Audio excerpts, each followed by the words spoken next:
আলহামদুলিল্লাহ সুম্মা আলহামদুলিল্লাহ। এই সে আমাদের অনেকেই শৈশবের স্মৃতি বিজড়িত বালুয়াকান্দি ২ নং সরকারি প্রাথমিক বিদ্যালয়, যেটাতে শিশু শ্রেণী থেকে পঞ্চম শ্রেণী পর্যন্ত আমাদের শৈশব কেটেছে। আরেকটি বিষয় হলো যে দেখুন, স্কুলের বাউন্ডারি ওয়ালটির কাজ সম্পূর্ণ হয়েছে। এখন কেমন সুন্দর দেখা যাচ্ছে।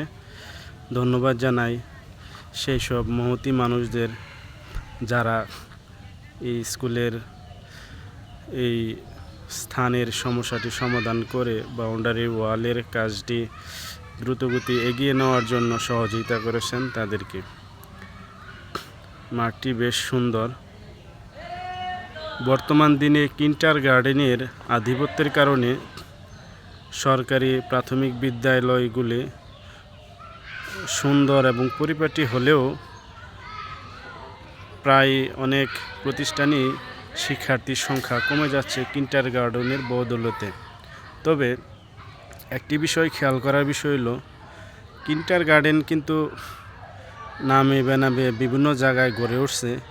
তাদের কিন্তু একটা বাচ্চা বয়সে, একটা শিশু বয়সে যে খেলাধুলার জন্য একটি মাঠের প্রয়োজন, শিক্ষা আর পাশাপাশি বিনোদন প্লাস শরীরচর্চা প্লাস মনোজগতের উৎকর্ষের জন্য তাদের যেই একটি মাঠের প্রয়োজন, সেটা কিন্তু সকল সরকারি প্রাথমিক বিদ্যালয়ে থাকলেও অনেক কিন্ডারগার্টেনে কিন্তু তেমন নেই।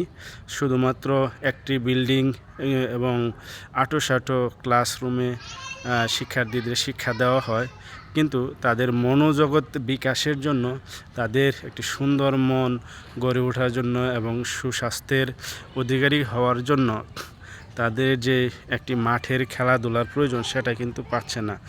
কিন্ডারগার্টেনে একটি নিয়মতান্ত্রিক শিক্ষা পেলেও তাদের যে একটা খোলা মাঠে তা আনন্দের সহিত দৌড়াদৌড়ি করার মাধ্যমে যে শিক্ষা নেবে, সেই পরিবেশটা কিন্তু অনেক শিক্ষার্থী এখন বঞ্চিত হচ্ছে।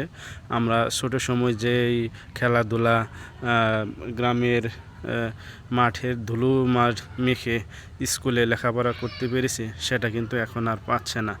সেই জন্যই হয়তো এখনকার যে ছেলেমেয়েরা আসলে শিখছে, শিক্ষা জানার গভীরতা অনেক বাড়ছে, কিন্তু তাদের যে শরীরচর্চা প্লাস মনোজগতের বিকাশটা সেটি পর্যাপ্ত হচ্ছে না। তাই আমি সকল মানুষকে উদাত্ত আহ্বান জানাবো, যারাই শিক্ষা প্রতিষ্ঠান এবং কিন্ডারগার্টেন গড়ছেন, আপনারা যাতে শিক্ষার্থীর জন্য একটি সুন্দর খেলার মাঠের সহ একটি প্রতিষ্ঠান গড়তে পারেন, সেদিকে বিশেষ নজর দেওয়ার জন্য সবিনয় আহ্বান জানাচ্ছি। ধন্যবাদ সকলকে।